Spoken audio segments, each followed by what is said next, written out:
tema del que hablaremos a continuación se denomina afectación hepática de origen infeccioso no relacionado con virus hepatotropos. El hígado es un órgano implicado en múltiples funciones orgánicas, debido a su localización anatómica y sobre todo a su anatomía vascular especial, con llegada a su parénquima de flujo venoso portal proveniente de intestino y vaso principalmente, y de flujo arterial a través de la arteria hepática formando parte de la circulación sistémica. Esto hace que el hígado esté especialmente expuesto a diferentes agentes patógenos, principalmente de origen viral, sin poder olvidar a las infecciones bacterianas, parasitarias y fúngicas. El espectro clínico comprende desde reacciones hepáticas leves con una escasa o nula expresión clínica hasta formas muy graves de hepatitis fulminante con una alta tasa de mortalidad. Esta variabilidad en cuanto a la expresión clínica va a depender de diferentes factores, como por ejemplo la magnitud de la infección sistémica, del grado de virulencia del patógeno, así como también la respuesta inmune del paciente. Dentro de su fisiopatología vamos a tener que la lesión hepática puede ser producida por un daño directo debido a la invasión del parénquima por el propio germen o un daño indirecto por múltiples mecanismos, entre ellos debido a toxinas, reacción inmune o en el contexto de un fracaso multiorgánico. Su frecuencia oscila entre el 0.6 y el 34% en pacientes con bacteriemia y en torno al 100% en sepsis y fracaso multiorgánico. Esta alteración puede ser consecuencia de una invasión biliar del parénquima o manifestación sistémica de la bacteriemia o endotoxemia. En líneas generales, la invasión por múltiples microorganismos al parénquima hepático va a ser debido al fracaso en la depuración de los gérmenes piógenos por el sistema de Kupffer. Los gérmenes más frecuentes involucrados van a ser bacterias gram negativas aerobias, seguidas de las anaerobias y las bacterias gram positivas, y en menor número las infecciones parasitarias. Dentro de su clasificación vamos a tener las infecciones bacterianas, las infecciones parasitarias, las infecciones micóticas y las infecciones granulomatosas. Y debido a la localización anatómica del hígado y su anatomía vascular, hace que éste esté expuesto a diferentes agentes patógenos, principalmente de origen viral, sin poder olvidar a las infecciones bacterianas, parasitarias y fúngicas. La importancia de este hecho hace que el gastroenterólogo, cuando esté evaluando a un paciente con alteraciones del perfil hepático, además de descartar las principales causas infecciosas en función del cuadro clínico y de los datos epidemiológicos, recuerde la necesidad de descartar causas menos habituales que podrían justificar esta alteración del perfil hepático y que en ocasiones puede representar, si no se diagnostica ni se trata a tiempo, que el paciente requiera de tratamientos invasivos o de cirugía. Primero vamos a tener las infecciones bacterianas, las cuales son las más frecuentes, en donde la afectación hepática es una complicación común dentro de las afectaciones sistémicas de origen bacteriano. Su frecuencia varía en función de la gravedad del proceso. En pacientes que presentan bacteriemia se van a poder observar elevaciones por lo general de carácter leve en las enzimas de colestasis y bilirrubina, con mayor prevalencia en los casos de shock séptico, con elevaciones mucho más evidentes de las enzimas de colestasis y transaminasas. Esta afectación tiene un carácter multifactorial. Tiene un papel importante la hipoperfusión hepática secundaria al estado de shock séptico, a la endotoxinemia y bacteremia y a la invasión directa de la vía biliar o al parénquima hepático. Al cuadro clínico característico de un proceso infeccioso subyacente se le va a sumar la ictericia, que de prolongarse en el tiempo se va a comportar como un marcador de mal pronóstico. Comenzando con las infecciones bacterianas del hígado, vamos a tener la fiebre tifoidea. Esta es provocada por la Salmonella typhi y con menor frecuencia por la Salmonella paratyphi, denominándose en estos casos fiebre paratifoidea. Su cuadro clínico es típico y va a ser muy similar al de una hepatitis, en donde vamos a encontrar fiebre y hepatomegalia en la mayoría de los casos. Dentro de los datos de laboratorio vamos a encontrar la elevación de la fosfatasa alcalina y de la TGO hasta 3 veces por encima de su valor normal.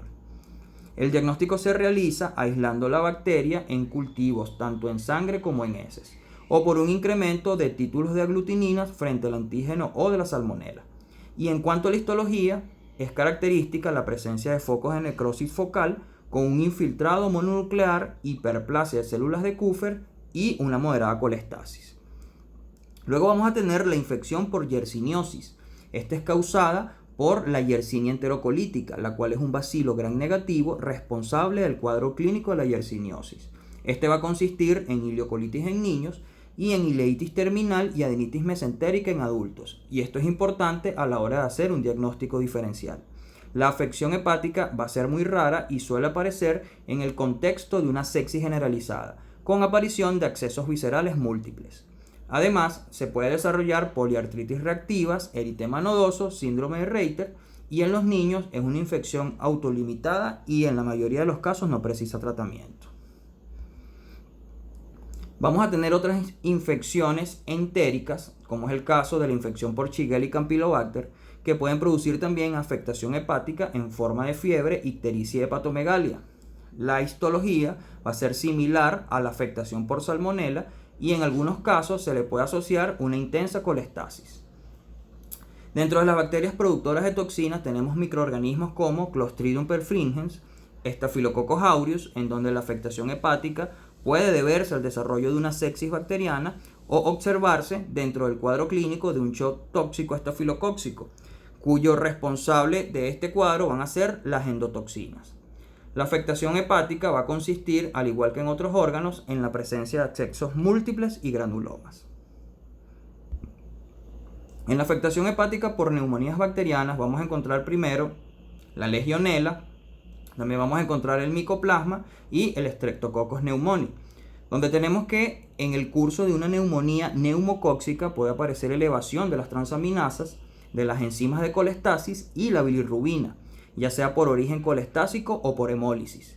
Y esta se va a dar principalmente en casos de bacteremia, sepsis y fracaso multiorgánico. En la histología se muestran infiltrados celulares periportales, colestasis y necrosis focal. En otras especies de estreptococos se pueden producir microaccesos hepáticos y muy raramente una hepatitis séptica estreptocóxica, que cursa con un cuadro clínico caracterizado por fiebre prolongada y en la histología lesiones de infiltración perivascular y necrosis hepática. En el siguiente grupo tenemos la afección hepática por espiroquetas, en donde vamos a encontrar la leptospira, la cual es la causante de leptospirosis, que es una zoonosis transmitida entre animales que en ocasiones se traslada al hombre. Durante su periodo de incubación se disemina a diferentes órganos, especialmente al hígado y otros órganos como riñones y pulmones. Van a existir dos formas típicas de infección, la anictérica, que es la más frecuente, y la ictérica, que es la denominada síndrome de Weiss. Es la forma grave, presente en el 10% de los casos y clínicamente consiste en fiebre alta, hipertransaminasemia y una moderada hiperbilirrubinemia. También puede cursar con insuficiencia renal, complicaciones hemorrágicas por la formación de inmunocomplejos y un compromiso cardiovascular severo. En la histología puede encontrarse colestasis con signos de regeneración, esteatosis, y hay que tener en cuenta que esta infección es una enfermedad reversible y no deja secuelas. También encontramos en este grupo la enfermedad de Lyme y esta va a ser producida por la Borrelia burgdorferi. En la afección hepática por otras bacterias vamos a encontrar el género Rickettsia, Coxiella, Ehrlichia y Bartonella, la brucelosis, la listeriosis, la tuberculosis y la infección por Escherichia coli. En la tuberculosis, la afección hepática por Mycobacterium tuberculosis se produce principalmente durante la tuberculosis miliar y esta va a ser en forma de una hepatitis granulomatosa, en donde vamos a tener un cuadro clínico caracterizado por hepatoesplenomegalia, alteraciones de las enzimas de colestasis y una moderada elevación de la TGO y la TGP. En ocasiones muy raras se han encontrado casos de ictericia colestásica por una colangitis tuberculosa, y esto se produce por una ruptura del granuloma sobre el árbol biliar. También podemos encontrar tuberculomas por conglomerado de granulomas y otras complicaciones como colecistitis, pancreatitis, ascitis y en algunos casos fallo hepático fulminante.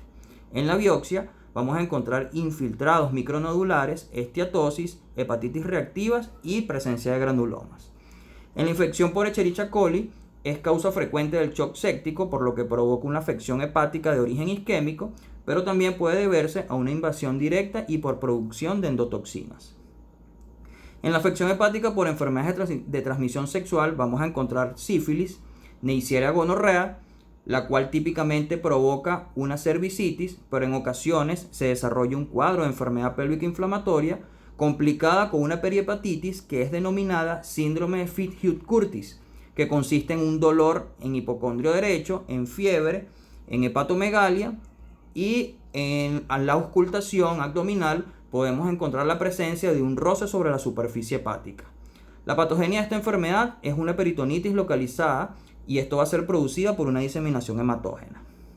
El diagnóstico se va a obtener al encontrar la presencia del gonococo en un exudado vaginal o por la visualización de adherencias en cuerda de violín, la presencia de pus y fibrina en la cápsula hepática, y esto puede ser mediante la laparoscopia o en un estudio de imagen tipo tomografía axial computarizada. En las septicemias y endocarditis gonocóxicas se pueden observar alteraciones de las enzimas hepáticas, elevación de las bilirrubinas, y esto va a ser consecuencia de infiltrados necróticos focales. Luego vamos a tener la infección por Clamidia trachomatis, en donde podemos encontrar un cuadro clínico similar al anterior. Dentro de los métodos diagnósticos complementarios encontramos la ecografía, donde podemos ver en la gran mayoría de infecciones hepáticas bacterianas signos ecográficos de hepatomegalia y esplenomegalia. En la tomografía de abdomen con doble contraste podemos encontrar hallazgos específicos de algunas patologías, como es el signo de las cuerdas de violín que ya mencionamos, el cual consiste en visualización de adherencias en cuerda de violín, pus y fibrina en la cápsula hepática, como observamos en la imagen del medio. Y por último, la biopsia hepática, en donde evidenciamos los hallazgos ya mencionados. Aquí tenemos dos cuadros en donde vemos a la izquierda un resumen de todas las infecciones bacterianas que ya mencionamos, y a la derecha observamos un cuadro en donde precisamos el tratamiento de cada una de las infecciones bacterianas, el cual se basa fundamentalmente en la antibiótico terapia. Luego tenemos en segundo lugar las infecciones parasitarias. Dentro del cuadro clínico puede encontrarse afectado el hígado a diferentes niveles, dependiendo de la naturaleza del agente y de la capacidad patogénica. El parénquima hepático va a ser el más frecuentemente afectado y puede ser en forma de necrosis o en forma de absceso, pero también se puede producir una obstrucción de la vía biliar. Esta infección se puede caracterizar y se puede clasificar en dos tipos. El grupo de los helmintos, en donde vamos a encontrar los céstodos, en donde la principal infección va a ser la idiatidiosis; los tremátodos, en donde vamos a encontrar la fasciolasis, la esquistosomiasis, la clonorquiasis y la hospitorquiasis. Y en el grupo de los nemátodos vamos a encontrar la toxocariasis y la ascariasis. Y vamos a tener el grupo de los protozoos, donde vamos a encontrar agentes como el Plasmodium, la Leishmania, la amebiasis y la toxoplasmosis. Dentro del grupo de los céstodos vamos a encontrar la hidatidiosis. Este microorganismo, cuando llega al hígado, las manifestaciones clínicas van a ser secundarias a la capacidad del crecimiento del quiste. Se va a producir necrosis y atrofia del tejido adyacente al quiste, y en las primeras fases de la enfermedad, que puede ser incluso en años, va a depender por supuesto de la localización, se puede presentar de manera asintomática o puede provocar síntomas inespecíficos como molestias en hipocondrio derecho, náuseas, vómitos, entre otros. Y en casos muy raros puede haber colestasis, hipertensión portal y síndrome de Bucchiari. Posteriormente, la clínica va a estar determinada por la complicación de los quistes hepáticos y por la diseminación a otros órganos. Para el diagnóstico de esta infección vamos a tener que la ecografía permite valorar el contorno de los quistes, la presencia de vesículas hijas, en donde podemos encontrar distintas presentaciones ecográficas, como observamos en la imagen inferior izquierda. En el caso de que se presenten dudas al diagnóstico, se pueden realizar otros estudios de imagen, como es el caso de la tomografía y la resonancia magnética, la cual nos permite evaluar las características y la presencia del quiste. También podemos utilizar radiología convencional, pero solo va a detectar quistes calcificados. Analíticamente podemos encontrar eosinofilia, la cual no va a ser constante, y alteración de las pruebas de la función hepática, fundamentalmente alteración del patrón colestásico. Para el diagnóstico de esta infección se puede determinar la antigenemia, la cual es poco sensible en comparación a los anticuerpos mediante ELISA, que tiene una elevada sensibilidad, pero tienen como contraindicación que puede realizar reacción cruzada con la presencia de infecciones como neurocisticercosis. El tratamiento de esta infección tiene tres grandes pilares: el quirúrgico, la punción por aspiración y el tratamiento con azoles. La cirugía va a estar reservada para quistes grandes, mayor a 5 centímetros, solitarios en la superficie del hígado que estén complicados o localizados en otros órganos. La punción va a estar dirigida hacia quistes de pequeño tamaño o menor de 5 centímetros, la cual se puede hacer mediante aspiración, inyección de etanol y reaspiración bajo control ecográfico. Y en tercer lugar, el albendazol va a ser el tratamiento antibiótico de elección de manera continua 2 veces al día, sobre todo en caso de quistes simples o multisectados, en quistes peritoneales o cuando haya recidiva de la cirugía, y se puede hacer mediante una vigilancia ecográfica. Dentro de los tremátodos vamos a tener la fascioliasis y la esquistosomiasis. La más frecuente es la fascioliasis. Esto es una enfermedad causada por 2 tipos de parásitos, el cuales tenemos la fasciola hepática y la fasciola giganta, siendo los más frecuentes una infección de países tropicales. Esta se va a adquirir por la ingesta de alimentos contaminados, los cuales van a penetrar desde el intestino a la cavidad abdominal, atravesando la pared intestinal. Aquí van a pasar al hígado a través de la cápsula hepática y finalmente van a llegar al árbol biliar, en donde va a madurar y va a producir las principales manifestaciones clínicas.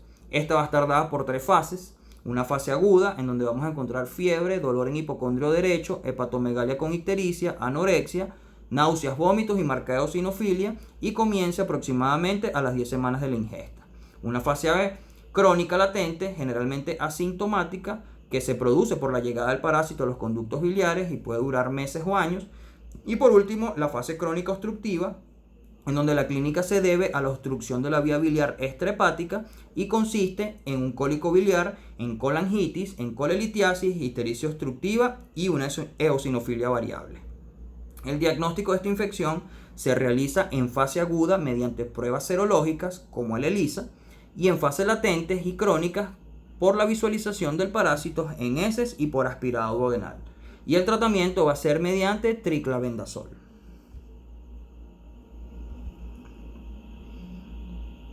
Dentro del grupo de los nemátodos encontramos la toxocariasis. Va a ser típica de niños, va a ser producida por Toxocara cani, produce el síndrome de larvas migran visceral y cursa con hepatomegalia, hiperosinofilia y hipergamma-globulinemia. También podemos encontrar urticaria y fiebre. Y el albendazol va a ser el tratamiento de elección. Dentro de los métodos diagnósticos de esta infección podemos encontrar la ecografía, en donde podemos tener hallazgos subjetivos como imágenes ecográficas típicas de un acceso hepático causado por Toxocara, caracterizado por lesiones nodulares de margen oscuro, múltiples e hipoecoicas. Pero hay que plantearse otros diagnósticos ecográficos diferenciales de compromiso hepático que presentan las características propias de esta infección, como es el caso de la metástasis, accesos piógenos, entre otros. También vamos a encontrar en la presencia de capilariasis hepática en este grupo de microorganismos y las cariasis. Hay que tener en cuenta que las cariasis no produce afectación directa del parénquima hepático, pero provoca en ocasiones obstrucción biliar por migración de larvas desde el intestino.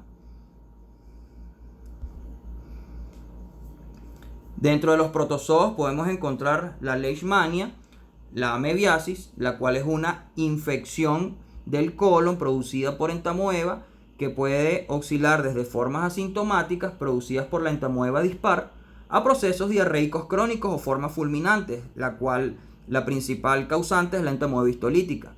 El hombre se va a infectar principalmente por la ingestión de quistes. Los parásitos van a llegar al hígado a través de la circulación portal y provocan típicamente el acceso hepático, el cual puede ser único o múltiple, y clínicamente va a estar caracterizado por fiebre, dolor en hipocondrio derecho y hepatomegalia, y la vía biliar también puede estar afectada en algunas ocasiones crónicas. El diagnóstico de esta infección se va a basar en una buena anamnesis, sobre todo por la presencia de viajes a zonas endémicas, por el copro parasitológico y por las pruebas serológicas como el ELISA, así como también la visualización de las amebas tras el drenaje del acceso. El tratamiento consiste en metronidazol junto con el drenaje del acceso, ya sea percutáneo o por cirugía. También podemos encontrar otro tipo de infecciones en este grupo, como es el caso de las toxoplasmosis. Dentro de las infecciones fúngicas vamos a tener la cándida como el principal agente, el cual es un órgano que frecuentemente produce afectación hepática. La especie más frecuentemente identificada es el Candida albicans, aunque en los últimos años ha aumentado la incidencia de otras especies menos frecuentes. Su forma hepatoesplénica suele manifestarse clínicamente en forma de un síndrome febril prolongado inespecífico.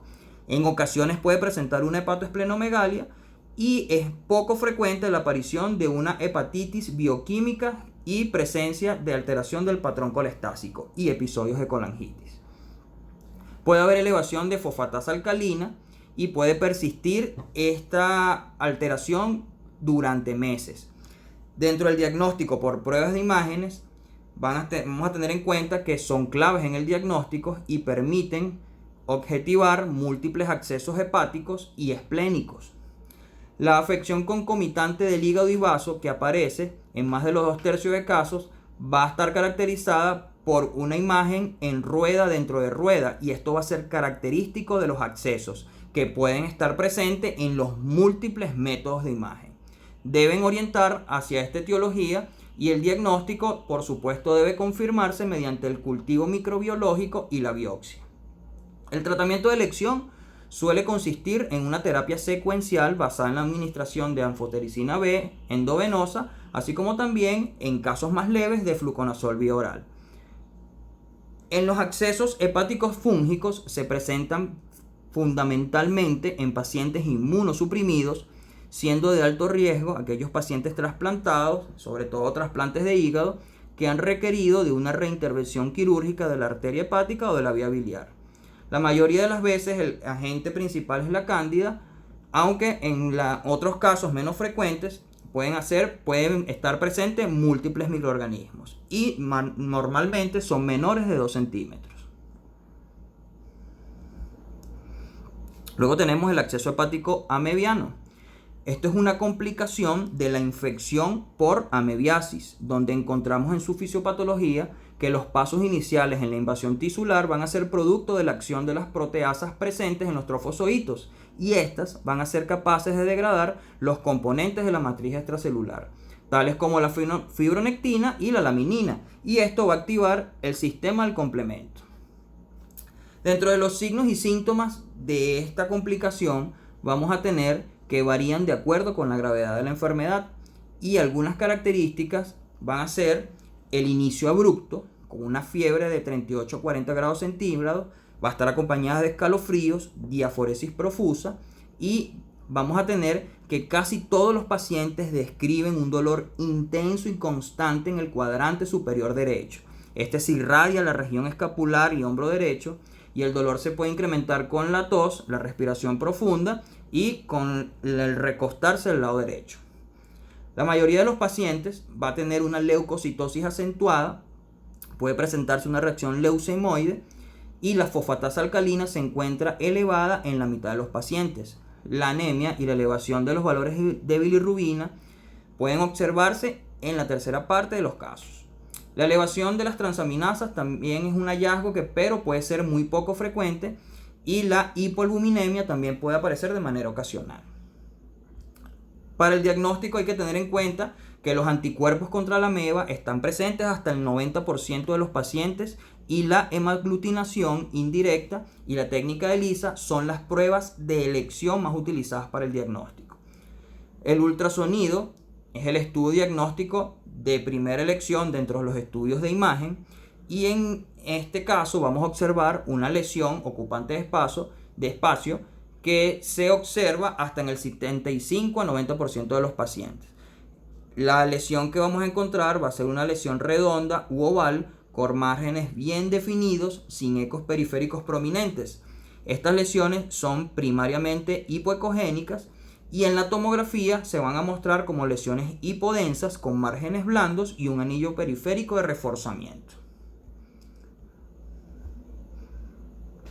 Luego vamos a tener el acceso piógeno.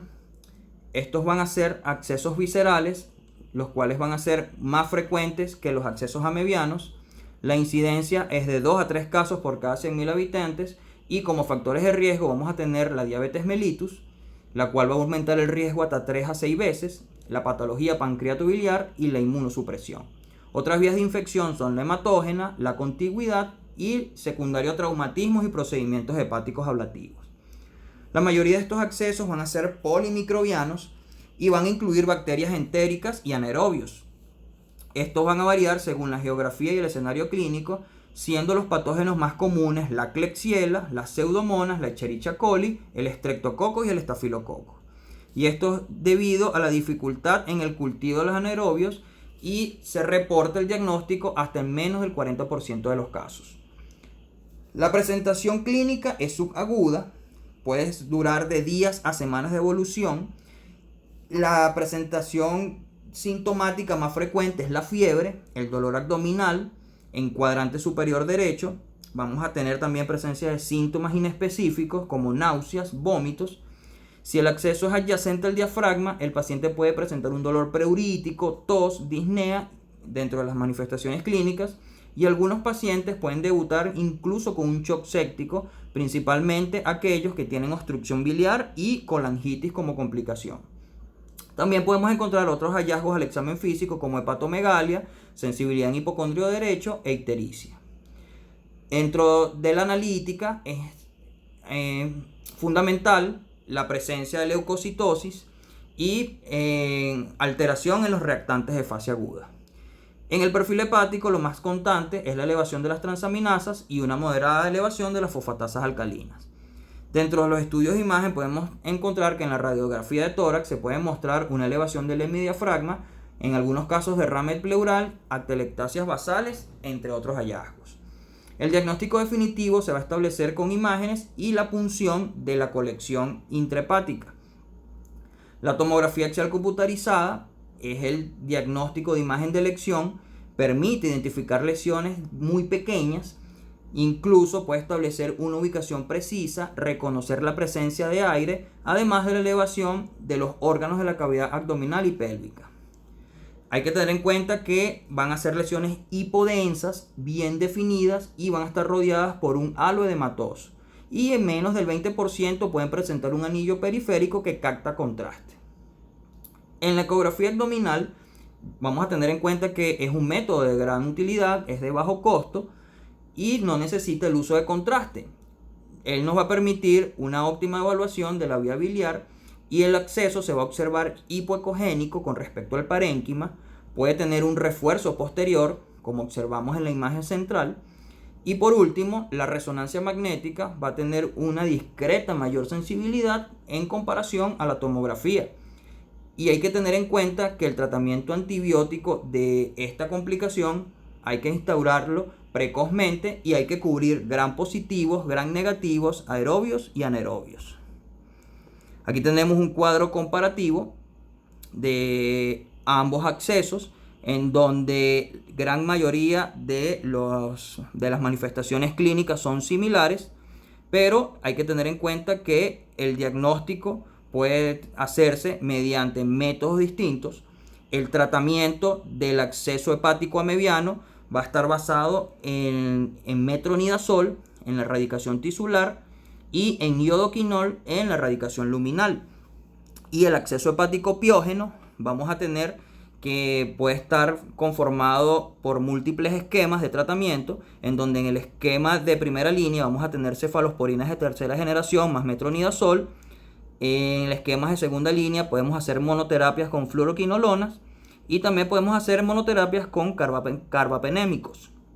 Aquí tenemos un algoritmo de diagnóstico para ambos accesos, en donde vamos a encontrar que luego de una historia clínica adecuada, identificación de los factores de riesgo que encontramos en el cuadro comparativo de la parte superior y la realización de una ultrasonografía hepática, podemos hacer un diagnóstico diferencial entre un acceso hepático amebiano probable o un acceso piógeno.